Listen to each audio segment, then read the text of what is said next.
Seja muito bem-vindo ao meu canal. Se você não me conhece, eu sou Guilherme Tucher, sou professor na Escola de Educação Física e de Esporte da Universidade Federal do Rio de Janeiro.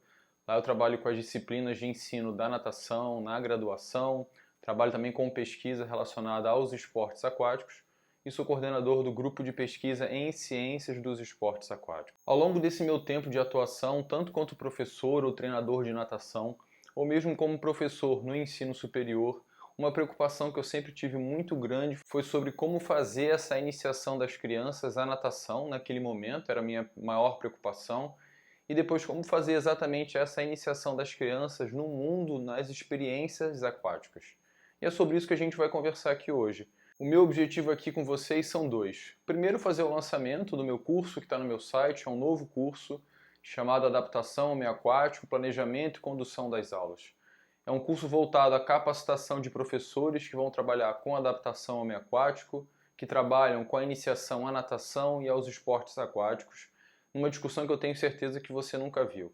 E além disso, um outro objetivo que eu tenho aqui com vocês é discutir a adaptação ao meio aquático, para que vocês percebam o quanto que a gente pode ir além do que geralmente a gente vai. Eu vou começar contando para vocês a seguinte história. Você pode estar se pensando, né?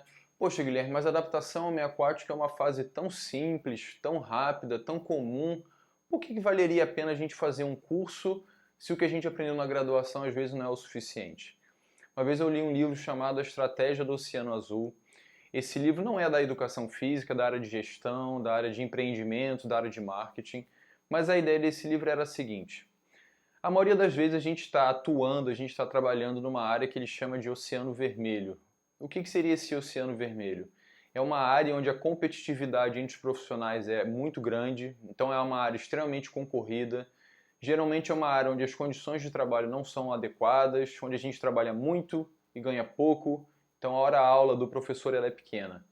E a gente, ao longo da nossa carreira, ao longo do nosso desenvolvimento, a gente tem que ter a iniciativa de tentar se aproximar o máximo possível do Oceano Azul. E o que seria esse Oceano Azul? O Oceano Azul é aquele ambiente onde você tem melhores condições de trabalho, você ganha mais, você está mais consciente e ativo daquilo que você tem que fazer.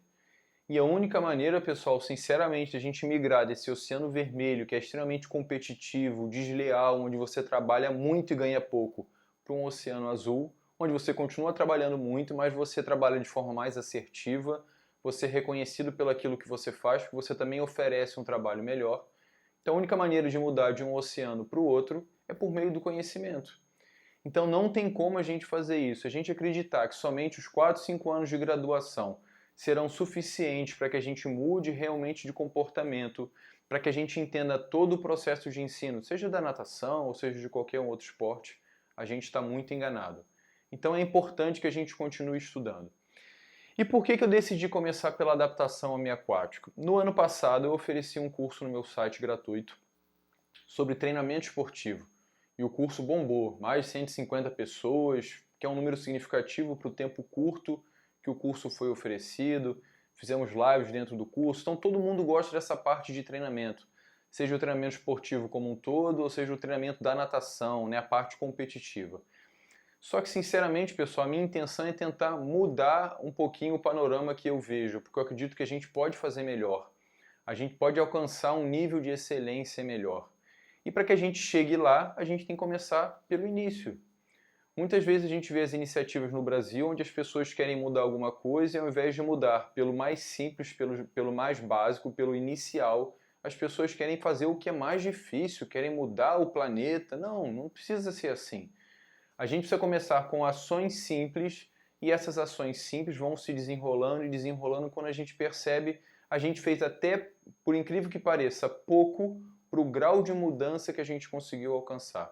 Então por isso que eu resolvi começar pela adaptação ao meio aquático, que apesar de ser uma fase extremamente simples, eu tenho certeza que a gente ainda pode melhorar bastante. Mas antes da gente começar, eu quero te fazer duas perguntas. Eu quero que você pense na sua prática profissional. Então, se você já é professor, trabalha com natação, trabalha com crianças, ou se você ainda é estudante, eu vou te fazer duas perguntas. A primeira pergunta é: o que você ensina na fase de adaptação ao meio aquático para os seus alunos? Pensa aí. Pega lá um papel, né, já que afinal de contas isso aqui é um curso, pega lá um papel, faz suas anotações. O que que você ensina na fase de adaptação ao meio aquático é a primeira pergunta. Anota aí. E a segunda pergunta é a seguinte: quanto tempo dura a proposta da sua fase de adaptação ao meio aquático? Por que essas perguntas são muito importantes? Porque são essas perguntas que vão direcionar a atenção de vocês ao longo do que a gente vai discutir, ao longo do que eu vou apresentar para vocês. E eu tenho certeza que eu vou te surpreender com a proposta que eu vou apresentar. Então eu tenho certeza que esse vídeo é importante para você, porque a gente está falando de um primeiro contato do indivíduo com o ambiente aquático. Então todo mundo que vai aprender natação, polo aquático, saltos ornamentais, nado artístico, seja, ou então não tem nenhuma intenção competitiva, vai fazer alguma dessas modalidades, mas com a intenção de melhorar a saúde, de aprender um esporte, de ter outras experiências. Todo mundo tem que passar pela fase de adaptação ao meio aquático. Então, um bom professor que trabalha com adaptação ao meio aquático, além de conseguir desenvolver mais habilidades aquáticas com os alunos, se esse aluno depois for, por exemplo, para uma situação de natação competitiva, ele tem uma vivência mais interessante dentro da água e isso é importante para esse aluno. Ah não, Guilherme, ele não quer ser atleta, não tem intenção nenhuma, ele mora numa cidade que não tem esse viés competitivo, não tem essa intenção, ele realmente não quer. Por que ele deveria pensar nessa adaptação ao meio aquático diferente? Porque essa adaptação ao meio aquático pode também, por exemplo, preveni-lo de uma situação de afogamento. Então a gente pode diminuir os casos de afogamento se a criança tiver conhecimento daquilo que a gente pode ensinar a ela. E não só isso, porque as pessoas muitas vezes aprendem a nadar num ambiente controlado, que é a piscina, mas se afogam em ambientes que são instáveis, como rios, mares, né, praias, cachoeiras. Então a gente precisa repensar a prática da nossa adaptação ao meio aquático, a gente precisa pensar o que a gente vai ensinar e por quanto tempo a gente vai ensinar. Então esse vídeo é importante porque todas as crianças, todos os indivíduos passam pela fase de adaptação ao meio aquático e eu tenho certeza que a gente pode ensinar muito mais coisas com essa fase, que eu na verdade vou tentar passar a chamar com vocês aqui de processo de adaptação ao meio aquático e não as fases de adaptação ao meio aquático. E a gente pode ensinar esse processo de adaptação ao meio aquático por um tempo muito maior. Na maior parte das vezes a gente vê o processo de adaptação ao meio aquático como se fosse realmente uma fase. Por incrível que pareça, tem sugestões inclusive na literatura e a gente vê na prática também uma fase de adaptação ao meio aquático que dura uma semana, que dura 3 dias. E eu defendo realmente um processo de adaptação ao meio aquático que vai durar anos, inclusive mesmo que ele já esteja aprendendo os nados formais e inclusive mesmo que a gente esteja falando de um adulto, mesmo que ele já saiba nadar. Mas para que a gente consiga compreender tudo aquilo que a gente pode ensinar e como distribuir o conteúdo de ensino ao longo desses anos, a gente precisa pensar além do que tradicionalmente é discutido para adaptação ao meio aquático. E muitas vezes esse entendimento que a gente tem, ele é limitado, ele é restrito, porque esse, por incrível que pareça, é um assunto pouco discutido. Como eu disse para vocês, a maior parte das vezes é dada muita importância à natação competitiva, aos nados formais, como se o processo de iniciação não fosse importante e ele não fosse determinante, inclusive, para a aderência dessa pessoa na prática esportiva. Então assiste o vídeo até o final e, além disso, eu vou colocar aí para vocês, ao longo do vídeo, um desconto no nosso livro, que é esse livro aqui que a gente lançou no ano passado, em 2020, Atividades Aquáticas e um Olhar Dirigido ao Ensino.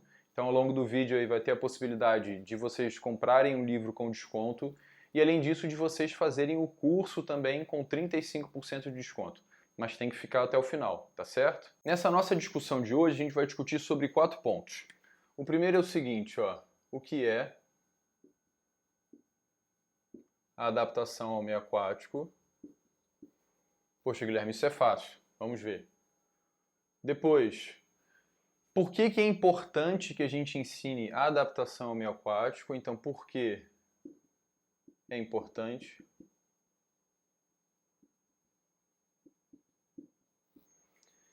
E aquelas 2 perguntas que eu fiz para vocês no início da nossa apresentação. O que eu vou ensinar? Que isso aqui a gente vai começar a chamar de conteúdos de ensino. O que são conteúdos de ensino? É tudo aquilo que você pode ensinar, e aqui no nosso caso é na aula de adaptação ao meio aquático. E o 4 aqui, por quanto tempo?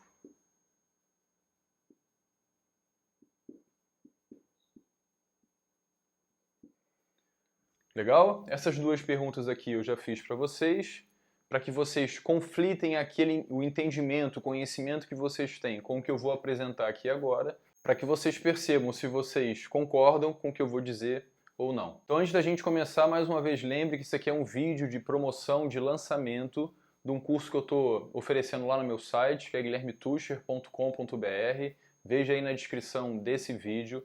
É um curso sobre o ensino da adaptação ao meio aquático. E se você acompanhar esse vídeo aí, você vai conseguir um cupom de desconto de 35% para que você possa fazer o curso se inscrever no curso até o final do ano.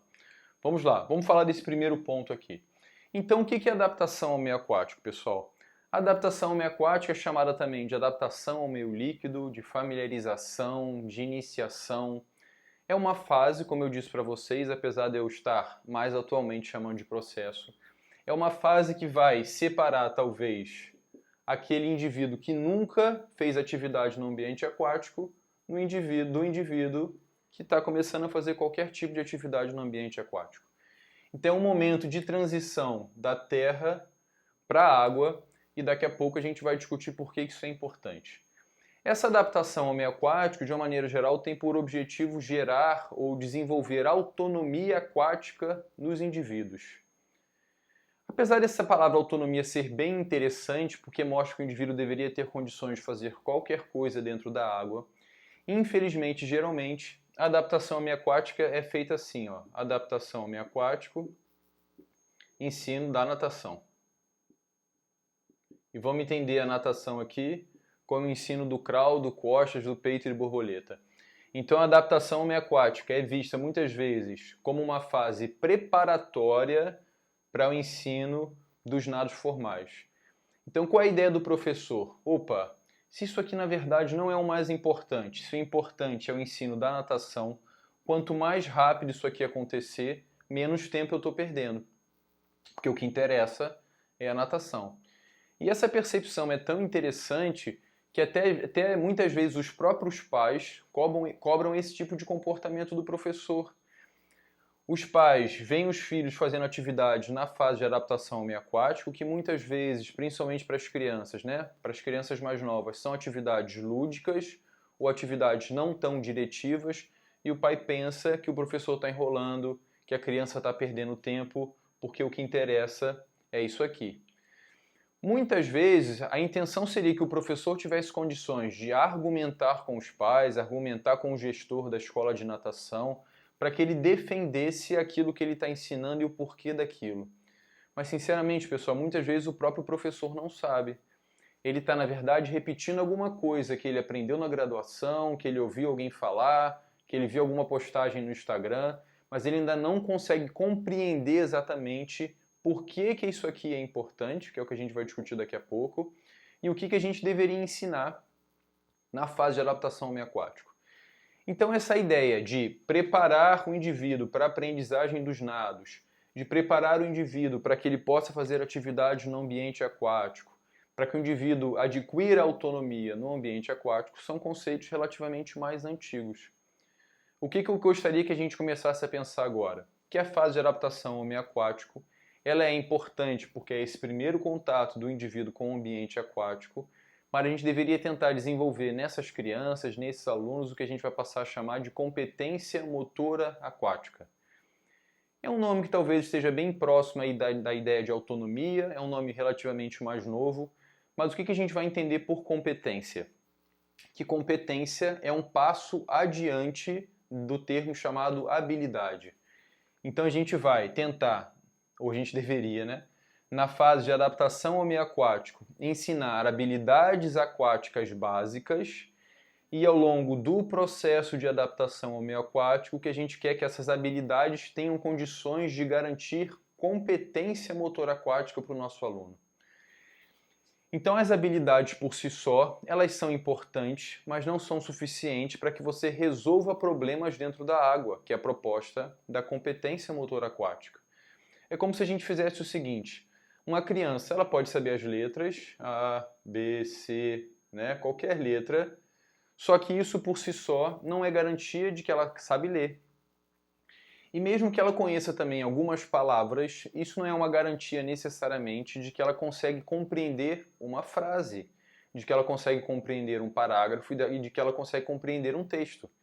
Então o que a gente quer com os nossos alunos não é que eles saibam só as letras, não é que eles saibam afundar, que eles saibam só dar uma cambalhota para frente, que eles saibam bater perna, mas é que eles utilizem essas habilidades, essas letras e essas palavras para que eles possam fazer muito mais do que isso. Então essa é a ideia da adaptação homeoquática. A gente oferecer competência motora aquática, a gente desenvolver competência motora aquática nos nossos alunos, porque eles estão passando de um ambiente terrestre para um ambiente aquático, que é um ambiente diferente. E por que então, vamos passar para o nosso segundo ponto aqui, por que essa adaptação ao meio aquático ela é importante? Porque existem um conjunto de diferenças e de comportamentos motores do ambiente terrestre para o ambiente aquático. Alguns deles são bem fáceis de perceber, como por exemplo, fora da água a gente tem uma predominância de inspiração pelo nariz e de expiração pelo nariz. Então aqui a respiração fora da água ou na terra é de uma maneira, e se a gente pensa a respiração de uma maneira geral dentro da água, esqueçam os nados competitivos, pensem em todas as experiências que a gente pode fazer dentro da água. De uma maneira geral, essa respiração dentro da água a gente tem que inspirar pela boca e expirar pelo nariz. Então olha como é que já ficou completamente diferente. Inspiro e expiro pelo nariz, de maneira reflexa, não intencional, não estou percebendo o que está acontecendo. Dentro da água, inspiro pela boca para que a água não entre no meu nariz, não vá para os pulmões, não me cause desconforto. Então inspiro o ar pela boca, né? Porque o rosto pode estar molhado. Inspiro o ar pela boca e posso expirar pelo nariz, posso expirar só pela boca, posso expirar pela boca e pelo nariz, ou posso inclusive ficar com o ar preso. Posso inclusive ter que controlar a respiração de uma maneira que eu não tenha consciência do que me exigiu aquele tipo de respiração. Então pode ser, por exemplo, no jogo de polo aquático. O atleta está com a bola na mão, está fazendo algum tipo de jogada e de repente alguém se nada na frente dele, cai água no rosto dele e ele tem que mudar o padrão de respiração. Ele não sabia que aquilo ia acontecer. Aquilo aconteceu de maneira automatizada em função das experiências que ele tem no ambiente aquático. Fora da água isso não vai mudar quase nunca. A não ser que você esteja mudando de uma situação de repouso para uma situação de exercício e você tenha que inspirar mais, aí você acaba inspirando pela boca, mas de uma maneira geral isso não acontece. Eu não vou citar todas as diferenças, mas percebam que essa diferença por si só já justificaria a necessidade da adaptação homeoquática. Outra diferença aí, fora da água, aqui no ambiente terrestre, eu consigo fazer qualquer tipo de movimentação e não sofro grande resistência do ar. Então a gente não percebe isso, pelo menos em baixa velocidade, que é o que a gente faz. Se a gente estiver, por exemplo, dentro de um carro, numa moto, e colocar a mão para o lado de fora da janela, a gente vai sentir o ar empurrando a nossa mão para trás, essa resistência do ar nas nossas mãos. Por outro lado, se você está dentro da água, mesmo que você se desloque a baixa velocidade, você consegue sentir o quanto que a água cria resistência ao seu deslocamento. Certo? Então, outra diferença aqui. Ah, Guilherme, mas a gente dentro da água geralmente não se desloca na horizontal, desculpa, na vertical. Se você está falando isso, é porque você mais uma vez só está pensando o ambiente aquático como a prática da natação. Se a gente estiver falando, por exemplo, de uma criança que vai na praia e ela tem que entrar e está vindo uma onda na direção dela, tudo bem? Se ela entende que a água cria resistência, a onda vem na direção dela, ela vai ficar de lado para poder diminuir a resistência frontal com a água. A criança que não sabe isso vai ficar de frente, vai tomar um tapa e vai cair lá atrás. Ah, Guilherme, mas geralmente as pessoas ficam de lado e nunca precisaram passar pela fase de adaptação meio aquático. É lógico, as pessoas aprendem pela tentativa e pelo erro também. Mas se, essa é a questão, a gente puder oportunizar nas nossas aulas de adaptação ao meio aquático experiências que extrapolem a prática só dos esportes, só a prática da natação, ela vai utilizar desse conhecimento fora da aula de natação, fora do ambiente controlado da piscina. Isso pode ser interessante para que ela tenha momentos de lazer mais seguros, para que ela inclusive tenha momentos de lazer. Tem pessoas que gostariam de entrar na praia e não entram porque tem medo, gostariam de fazer andar de caiaque, andar de bote, não fazem nada disso por causa de um medo. Então, se ela tivesse uma experiência aqui, ela poderia ter momentos de prazer, de lazer muito mais interessantes que a gente acaba não desfrutando. Então a gente tem essa resistência, então a gente, respiração, resistência da água, resistência da água. A gente pode pensar também que fora da água a gente se desloca com o corpo na posição vertical. Eu ando com o corpo em pé, meu corpo está na posição vertical. Dentro da piscina eu posso me deslocar também, dentro da água eu posso me deslocar também com o corpo na horizontal. Não preciso estar necessariamente pensando na natação, nos nados formais, nos nados competitivos, mas isso também vai acontecer. Mas significa que dentro da água, pelas características do próprio ambiente, o indivíduo consegue se deslocar também com o corpo na horizontal. Então a percepção do corpo do indivíduo dentro da água fica completamente diferente. Por exemplo, para poder me deslocar, eu apoio o meu pé no chão, eu tenho resistência dos meus pés com o solo e eu jogo o meu corpo para frente. Quando eu estou na horizontal, eu não consigo criar esse apoio. O meu apoio não vai ser para baixo. Se for pensar na pernada, por exemplo, eu vou empurrar a água com meus pés. Né? Vamos imaginar que isso aqui são minhas pernas e meu pé. Eu vou empurrar a água para baixo e para trás, e esse movimento vai gerar sustentação e propulsão no meu corpo. Fora da água eu não preciso me sustentar. Dentro da água você precisa se sustentar. Então a posição corporal dentro da água tende a ser, principalmente nos deslocamentos, ou pelo menos há a possibilidade de que ele seja feito na horizontal, na diagonal, tudo bem, também na vertical. Fora da água, a gente tem basicamente a predominância do movimento com o corpo na horizontal, na vertical. É lógico que você pode se arrastejar, engatinhar, pode pular, tudo bem, mas de uma maneira geral, a gente vai se limitar aos movimentos feitos na posição vertical.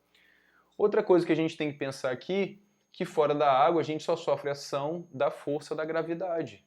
Então, se eu salto, como eu disse, a força da gravidade me joga para baixo. E essa força ela acontece no sentido vertical, não é no sentido horizontal. Por outro lado, dentro da água eu tenho a força da gravidade e a força de empuxo. Então, dentro da água, né, a gente tem uma força que empurra a gente para baixo e tem uma força de flutuação ou a força de empuxo que joga o nosso corpo para cima. Então a relação entre essas duas forças, quer a gente esteja na vertical, com o corpo na diagonal ou na horizontal, vão causar certos desequilíbrios no nosso corpo e a gente precisa saber o que fazer para retomar esse equilíbrio e não se afogar. Muitas vezes a pessoa se afoga numa piscina relativamente rasa porque ela não consegue perceber o corpo e o que ela deveria fazer para poder retomar esse equilíbrio. E o interessante dessa relação entre a força da gravidade e a força empuxo, que qualquer modificação que a gente faça na posição do nosso corpo vai ter a necessidade de reequilibrar o nosso corpo. Então se eu estou deitado com as duas mãos do lado do corpo, né, com os joelhos estendidos, e eu jogo uma mão para trás, isso vai causar um giro no meu corpo, eu tenho que esperar o corpo girar, as duas forças se anularem para o corpo ficar em equilíbrio. Então experiência completamente diferente. Então, pessoal, aqui são apenas algumas diferenças, existem algumas outras também, só para a gente entender que a adaptação ao meio aquático é importante porque as experiências que a gente tem no ambiente terrestre, por melhor que sejam, são diferentes daquelas experiências que a gente precisa desenvolver no ambiente aquático, independentemente do motivo que a gente queira desenvolver essas competências dentro do ambiente aquático. Tudo certo? Vamos continuar aí. Pessoal, antes da gente prosseguir, eu gostaria de lembrar vocês aí que esse vídeo faz parte do lançamento do meu curso Adaptação ao Meio Aquático, Planejamento e Condução das Aulas.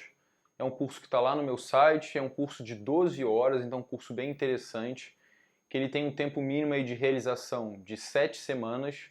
Dentro do curso vocês têm vídeos comigo, tem podcast que eu criei, tem texto para vocês lerem. No próprio curso vocês vão ganhar um e-book de quase 100 páginas com materiais que eu mesmo escrevi para que vocês possam aproveitar o máximo possível aí do curso. Tudo bem? Vamos lá. Tendo esse entendimento, então, pessoal, de que a adaptação ao meio aquático não deveria focar somente no ensino ou na preparação do indivíduo para a natação, que a gente deveria desenvolver competência motora aquática,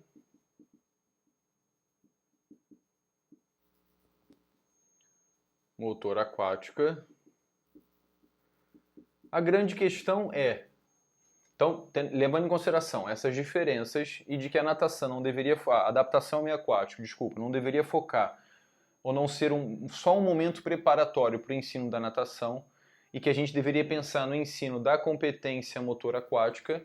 Agora a pergunta que surge é, o que eu devo ensinar então na fase de adaptação ao meio aquático para que eu consiga realmente desenvolver o que o Guilherme aí está chamando, o que a literatura melhor, né, chama de competência motora aquática. E aí? Por isso que essa pergunta ela é importante. E mais do que isso, essa pergunta é importante, né, o que é o ensino são os conteúdos. Essa pergunta ela também é importante porque por trás dela ou anteriormente a ela, a gente vai ficar ciente de tudo aquilo, ou pelo menos da bagagem teórica ou do que você acredita que é a prática ou o ensino da natação ou do nadar dentro de um desenvolvimento muito mais global. Dependendo do que você compreende como nadar ou como natação, e isso aqui é um assunto que a gente vai discutir no nosso curso que está lá no site, dependendo do entendimento que você tem do que é nadar, você vai ensinar uma coisa ou outra. Você vai ser muito restrito ou você vai ensinar mais coisas. Tá, de uma maneira geral, deixa eu vir para cá. O que as pessoas entendem que devem ensinar na fase de adaptação ao meio aquático? São 3 simples conteúdos: a respiração, o equilíbrio do corpo, que a gente até falou anteriormente, o equilíbrio, retomar o equilíbrio e a propulsão. Então, de uma maneira geral, algumas literaturas trazem para a gente, se a gente consegue ensinar esses 3 conteúdos aqui aos nossos alunos, eles estão adaptados ao meio aquático. Eles têm condições de ir até certo ponto, por essa proposta, ter autonomia no ambiente aquático e já aprender a natação, ou pelo menos aprender os nados formais ou competitivos. Eu acho que isso é muito pouco. Na verdade, eu tenho certeza. Primeiro por quê? Primeiro porque a gente tem que entender que a respiração pode ser feita de diferentes maneiras. Eu posso fazer a respiração, por exemplo, com as 2 mãos na borda, afundando e fazendo a respiração. Eu posso fazer a respiração com uma cambalhota para frente, posso fazer a respiração com uma cambalhota para trás, posso fazer a respiração durante uma bananeira, né? uma sustentação na posição invertida, como acontece no nado artístico. Então essa respiração no próprio nado, então durante o nado crawl, costas, peito, borboleta. Então o controle da respiração ele pode ser realizado de diferentes maneiras e com diferentes exigências ou combinações. Aqui a gente está falando da respiração isoladamente. A mesma coisa o equilíbrio. O que a gente vai ensinar aqui no equilíbrio? A flutuação e a sustentação na posição vertical, horizontal, eu estar na posição horizontal e retomar ou controlar o meu corpo para que eu consiga ficar na posição vertical. Legal. Mas como que essa flutuação ou essa sustentação vão ser combinadas, por exemplo, com a respiração? O quanto que você está, por exemplo, na posição horizontal e ventral e você ter a necessidade de ficar com o corpo na vertical, o quanto que isso também não envolve de giro que não tem aqui. Certo, pessoal? Então, sinceramente, para mim são poucos conteúdos. E a propulsão aqui, geralmente se pensa logo em pernada de crawl. No curso também a gente fala sobre uma proposta do Palmer, que ele sugere o desenvolvimento, que eu acho bem bacana, de uma coisa que ele chama de cachorrinho ventral e cachorrinho dorsal. Tudo bem, mas não é a intenção aqui. Eu vou contar uma história para vocês. Uma vez eu dei aula de natação para um rapaz que fez o curso da Petrobras, tinha passado na prova teórica e ele ia fazer uma prova de capacidade física, né? E o que ele tinha que fazer? Ele tinha que ter condições de ficar 30 minutos sem colocar os pés no chão e tinha que nadar depois 25 metros. Não tinha exigência aqui de nadar com técnica, de nadar rápido, nada disso. A intenção, pelo que eu entendi na época, que faz muito sentido, é o seguinte: Ele está trabalhando na plataforma e acontece alguma coisa. Possivelmente esse tempo de 30 minutos e a capacidade de se deslocar em 25 metros seria o suficiente para que chegasse lá algum tipo de resgate e salvasse as pessoas. Então aqui ele poderia ficar com o corpo na vertical, com o corpo na horizontal, podia fazer flutuação, podia fazer sustentação, podia fazer o que ele quisesse. E a mesma coisa os 25 metros, podia nadar com a cabeça para fora da água, podia nadar com a cabeça para dentro da água, podia nadar crawl, podia nadar costas, isso não era o mais importante. E aí, como é que a gente faz isso?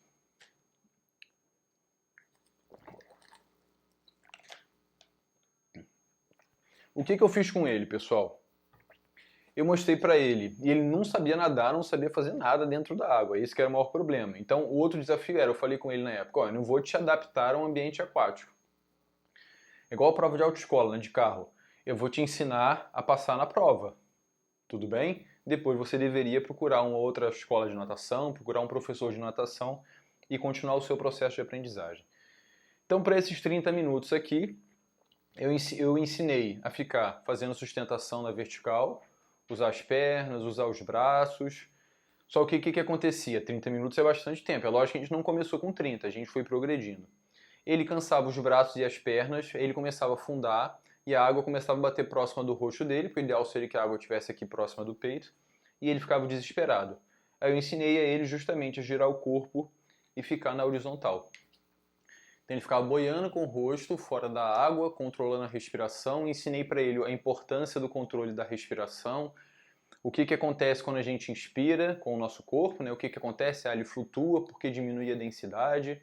O que acontece quando a gente expira? Ele afunda porque aumenta a densidade. Então isso é importante para poder inspirar e expirar mais devagar. Então isso até tem relação com manter uma condição de mais calma, né? Diminuir a ansiedade dentro da água. Só que o que acontecia também? Ele ficava na horizontal, ficava pedalando, porque há uma tendência das pernas afundarem e fazendo sustentação aqui do lado do corpo de maneira confortável. Só que ele começava a se sentir inseguro, porque ele estava com o rosto dentro da água, olhando para cima, e ele não sabia o que fazer. Aí ele ficava um pouco desesperado, então ele tinha que aprender a deitar e depois tinha que aprender a ficar na vertical também. Então ele tinha que saber fazer essas duas transições. Então ele aprendeu a fazer isso aqui, começamos com auxílio de material flutuante, como macarrão, tá bom? Pranchas, ensinei os movimentos e também depois a fazer algum deslocamento ali, respirando frontal mesmo, não tinha respiração lateral, nada disso, porque a intenção não era nadar rápido, a intenção não era nadar bonito, nem com técnica. A intenção era atravessar a distância de 25 metros. Percebam que só dentro dessa proposta aqui, quantos conteúdos precisaram ser ensinados. Aqui extrapolou só a ideia da flutuação, da sustentação e do giro.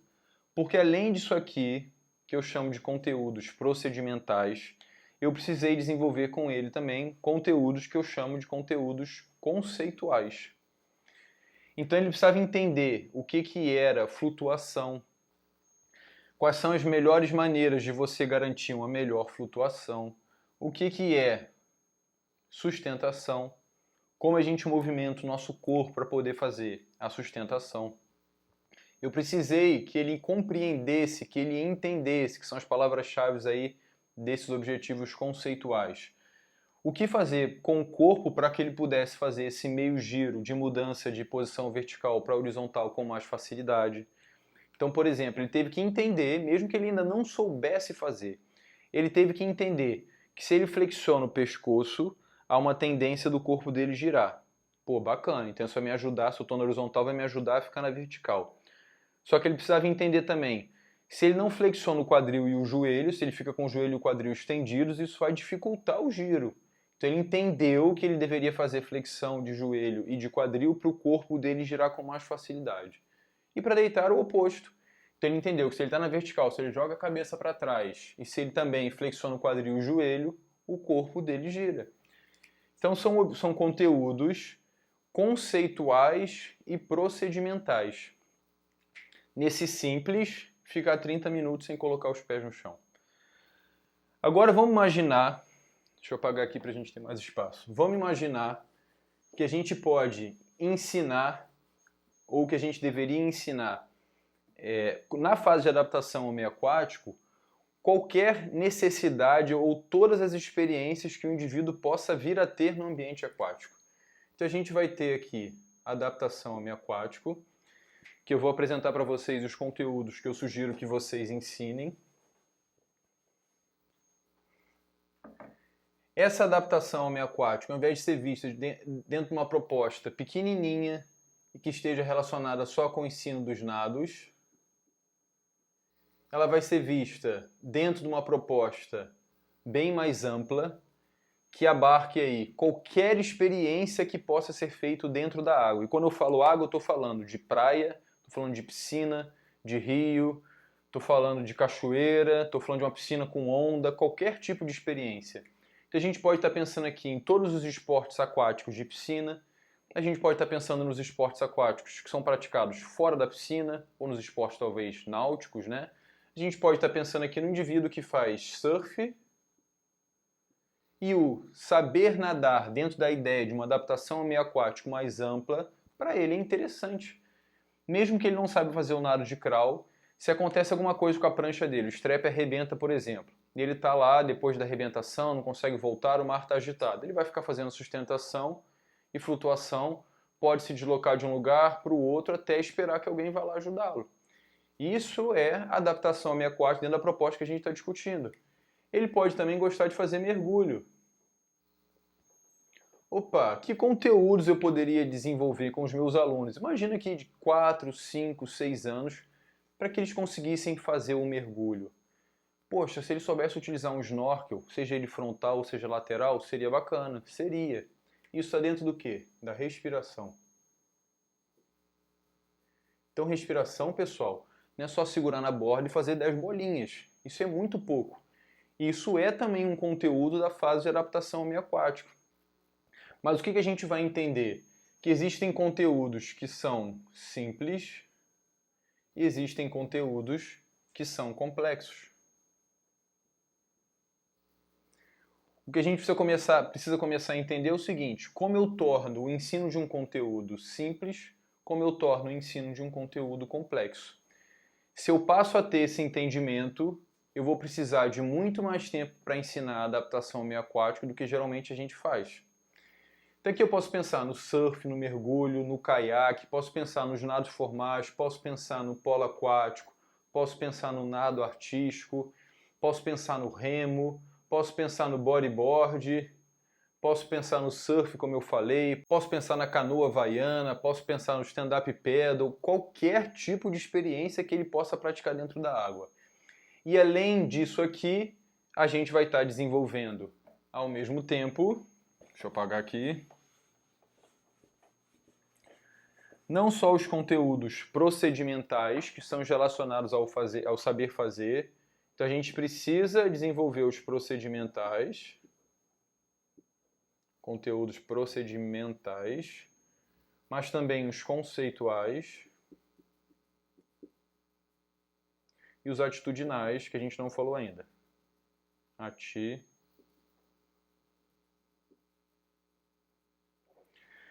Então imagina o seguinte, a gente for pensar aqui na respiração.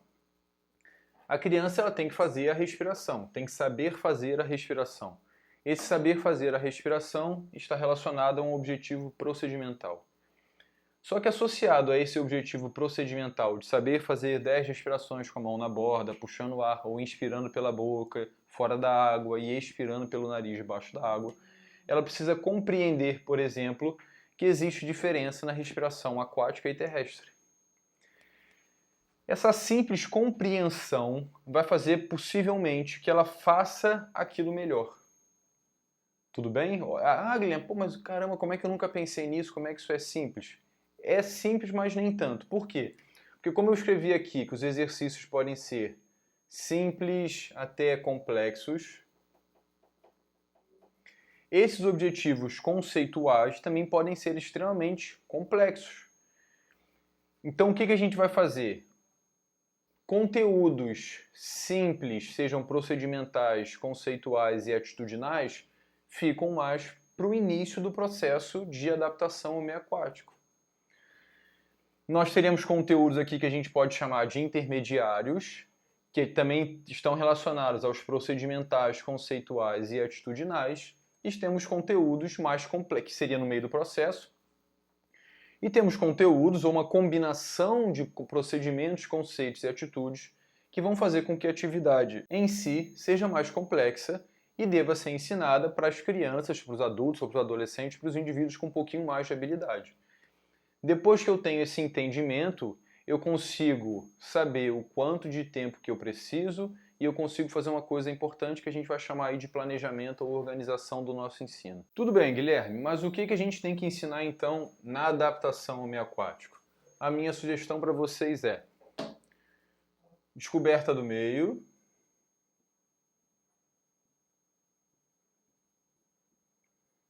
e aqui dentro de descoberta do meio a gente tem 3 ou 4 conteúdos. Conhecer a piscina, andar pela piscina, conhecer aquele ambiente de prática lá das atividades aquáticas. Ele tem que saber fazer também apneia voluntária, visão subaquática e descontração facial. O que seria descontração facial? A criança se sentir bem na piscina. Ela está confortável, ela conhece aquele ambiente, tá bom? Ela tem um mínimo de controle da respiração, que é por meio da apneia. Se ela escorrega e acontece alguma coisa, ela consegue ficar com o ar preso e depois coloca o pé no chão e consegue ficar em pé de novo. Então, descoberta do meio, depois aqui, respiração. Então, a respiração já é um passo à frente, está relacionada aqui justamente a inspirar o ar pela boca, fora da água, e expirar o ar dentro da água, pela boca, pelo nariz, pela boca, pelo nariz, saber fazer essa transição. Então, olha como é que essas diferentes combinações podem tornar o exercício simples ou o exercício extremamente complexo. Depois aqui, flutuação. A flutuação pode ser feita na vertical, na horizontal, na diagonal, na superfície, no fundo. A flutuação, pessoal, não deve se limitar só ao professor chegar, segurar a criança na posição dorsal, decúbito dorsal, barriga para cima, solta a criança, legal. Isso é pouco.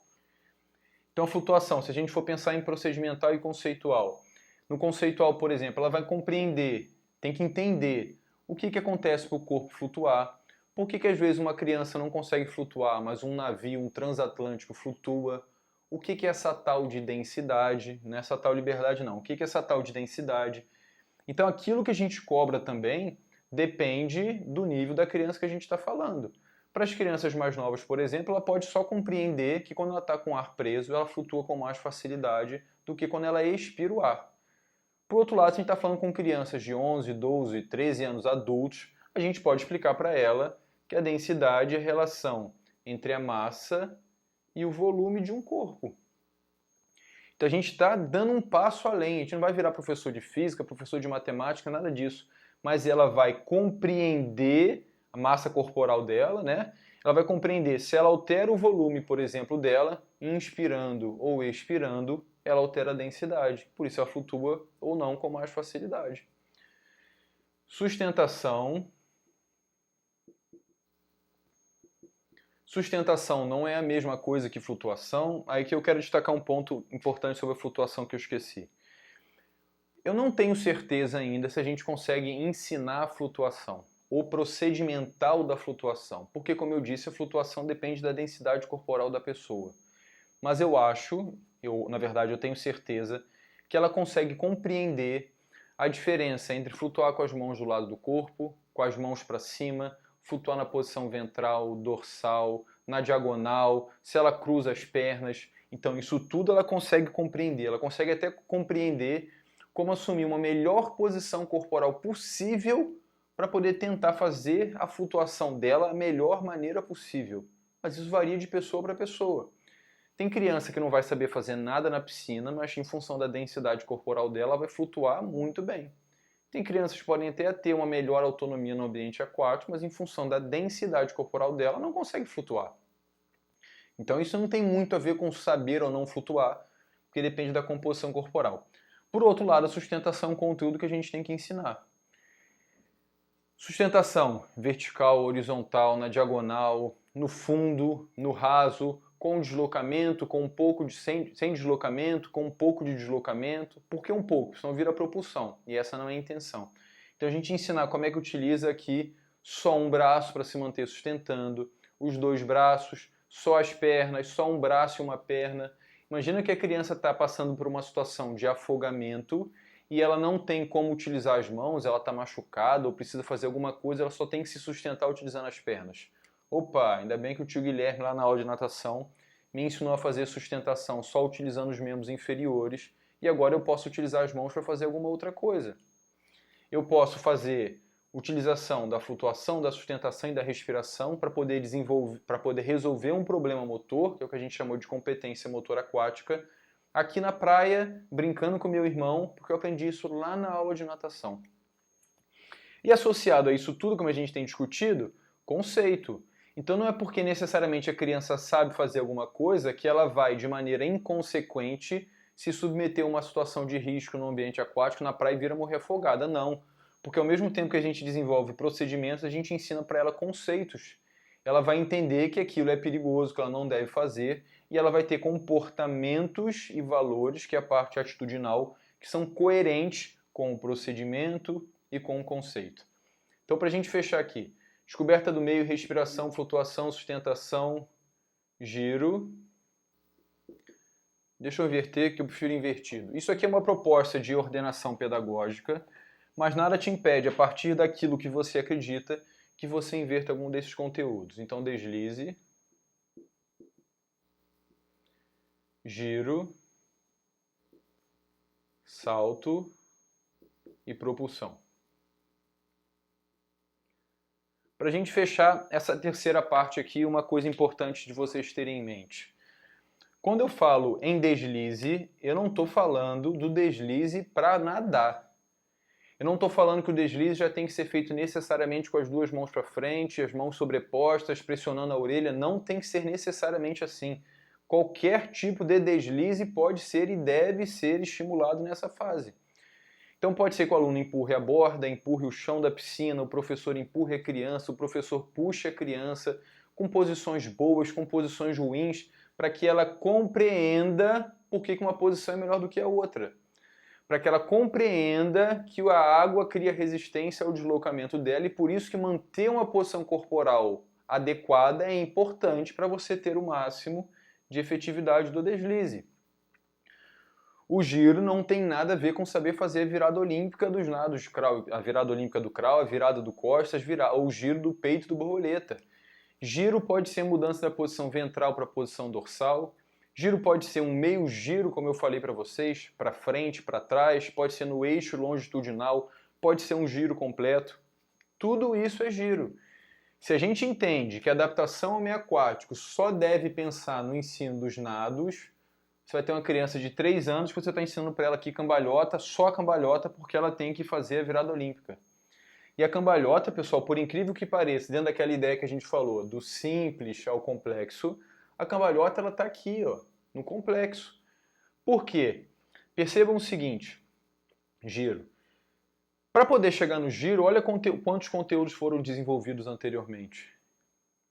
O que isso significa então? Que para eu fazer o giro, pode ser que eu não precise fazer ou não saiba fazer o deslize, mas alguma coisa de sustentação é importante. Porque geralmente a criança usa as mãos do lado do corpo para poder gerar propulsão para o giro.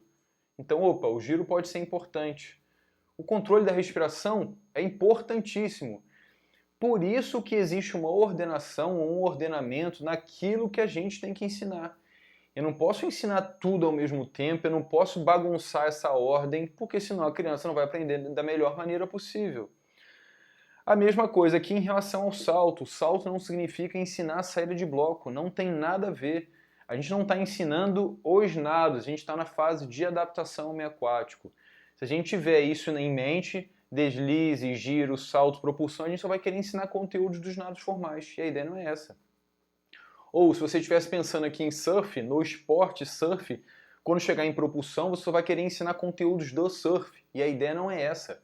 A ideia é pegar o que é criança, o que é um indivíduo, para poder fazer o surf com segurança, qualidade, eficiência, ele precisa saber fazer. Disso, disso, disso. Legal. Onde é que eu consigo encaixar esses conteúdos dentro da minha adaptação ao meio aquático? O polo aquático. Eu não quero ensinar o polo aquático na adaptação ao meio aquático. A ideia é pensar o que um jogador de polo aquático ele precisa saber fazer. Legal.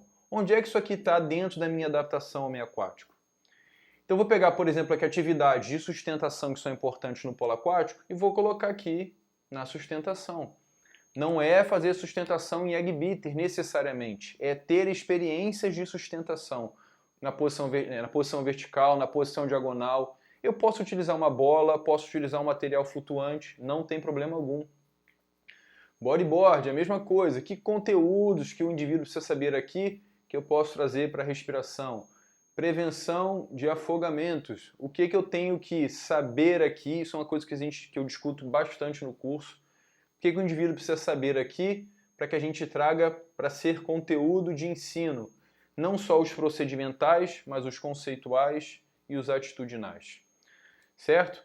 Então a gente termina aqui a nossa discussão sobre o que a gente ensina. E aí?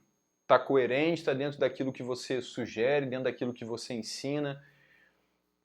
Lembra lá do que você anotou no início da nossa discussão. Tenha em mente então o seguinte, se a gente tem tanta coisa para ensinar de procedimentos, de conceitos e de atitudes, um dia, uma semana, não são suficientes para isso. A gente precisa ensinar esses conteúdos e a gente precisa de muito tempo para poder ensinar esses conteúdos. Isso então, como a gente tem diferentes conteúdos, alguns conteúdos são mais simples e alguns conteúdos são mais complexos, a gente vai chegar na seguinte situação. Eu preciso distribuir o conteúdo, o ensino desses conteúdos ao longo de um tempo. Se eu falei para vocês que existem conteúdos que são mais simples, outros são mais complexos, significa que tem alguns aqui que são intermediários. Então, o que uma criança de 2 anos tem que aprender? O que uma criança de 3, de 4, de 5, de 6, de 7, o que um adulto de 30 anos poderia aprender de adaptação ao meio aquático dentro dessa proposta que a gente tem discutido aqui. Então, nós passaremos a ter aqui os níveis de aprendizagem da adaptação ao meio aquático. Em algum momento aqui, lógico, vamos supor aqui que a gente está falando da adaptação ao meio aquático. O que a gente ensina de adaptação ao meio aquático aqui? Em algum momento, nós teremos conteúdos também da natação. Se a criança for para a natação. Legal. Vai continuar o ensino da adaptação ao meio aquático ao mesmo tempo que a gente ensina a natação. Não, vamos supor que essa criança tenha ido para o polo aquático. Tudo bem. Em alguns momentos, em algum momento, vai ter essa harmonia, esse ensino concomitante de conteúdos da adaptação e conteúdos do polo aquático. Guilherme não foi nem para a natação, nem para o polo aquático, ele utiliza dessas habilidades para o lazer dele, está preocupado com a segurança, em poder desfrutar dessas experiências. Legal que ele utilize isso também nos momentos de lazer dele. Então o que a gente precisa fazer aqui então? A gente precisa ter ideia de como planejar o ensino da adaptação ao meio aquático. O que eu ensino aqui? Quais são os meus objetivos procedimentais, conceituais e atitudinais para o nível 1, que são crianças de 2 anos? Quais são os meus objetivos procedimentais, conceituais e atitudinais para o nível 2, que são as crianças de 3 anos? E a mesma coisa para 4, para 5, para 6, para 7, até a idade adulta. E também muito importante como é a atuação do professor? Quais são as condutas consideradas adequadas para o professor em cada um desses níveis? Como é que o professor deveria passar as instruções? Ele deveria ficar dentro ou fora da piscina? É melhor ele demonstrar ou pedir que alguém demonstre? Como que o professor monta o plano de aula a partir das necessidades de cada nível? São coisas que a gente discute lá no curso. Então, por exemplo, aqui no nível 4, eu vou ter objetivos procedimentais, conceituais e atitudinais. Tudo bem. Eu tenho que, então, montar um plano de curso para esse nível número 3. Nesse plano de curso, eu tenho lá os meses, mês 1, mês 2, mês 3. Cada mês tem as suas semanas. E aqui eu vou colocar os conteúdos de ensino. E depois eu vou estar indicando, por meio de legendas, de cor, de símbolo, tanto faz, como é a distribuição desses conteúdos ao longo do tempo. Isso é meu plano de curso. Se aqui então eu tenho uma aula, eu vou identificar no meu plano de curso tudo que é ensinado naquela aula e vou montar um outro documento que é o plano de aula. Esse plano de aula tem objetivos procedimentais, conceituais e atitudinais que estão relacionados aos objetivos do plano de curso. A partir desses objetivos, então, eu proponho as atividades ou os exercícios de aprendizagem. E como é que o professor erra aqui? Porque ele não tem nenhuma dessas reflexões e ele chega aqui e propõe atividade. Opa, mas essas atividades são baseadas no quê? Em qual compreensão, em qual entendimento do que tem que ser ensinado? Você não fez isso. Então o que acontece? O professor ensina a mesma coisa, nem na adaptação aquática, porque a maioria não ensina isso por muito tempo. Mas pensando nos próprios nados, ensina a mesma coisa, aqui, aqui, aqui, aqui, aqui. Ensina sempre as mesmas coisas. Não tem essa ideia de progressão dos conteúdos de ensino. Muitas vezes pode ser, pensando na adaptação, que é o nosso foco de discussão, que alguns conteúdos sejam ensinados no nível 2, mas depois não sejam mais ensinados no nível 3, mesmo que sejam conteúdos de adaptação ao meio aquático. Ou sejam ensinados no nível 1, dentro de uma proposta simples, e no nível 3 sejam ensinados dentro de uma proposta combinada ou combinada complexa, que é uma nomenclatura que eu utilizo no curso que eu estou falando para vocês. Então, pessoal, para que a gente chegue aqui nas atividades, que é o dia da aula propriamente dito, muita coisa deveria ter acontecido anteriormente. É isso aqui, é esse entendimento. Lembra lá da estratégia do Oceano Azul? É esse entendimento que vai fazer a gente sair daquele mar vermelho com uma competitividade desleal, onde você ganha pouco, onde a condição de que você tem de trabalho não é adequada, para você mudar para um local onde a gente chama de Oceano Azul. E é isso que eu quero ensinar para vocês no curso. A partir desse entendimento, então, pessoal, ficou claro para vocês que a gente pode ensinar na adaptação ao meio aquático conteúdos procedimentais, conceituais e atitudinais que tem como base ou referência tudo aquilo que a criança pode experimentar dentro do ambiente aquático, que não se limita ao ensino ou aprendizagem dos nados formais, e que essa duração do ensino ela deve ser pensada mais em longo prazo, não em 3 dias, nem em 4 dias, uma semana, não. A gente tem que pensar nesse ensino.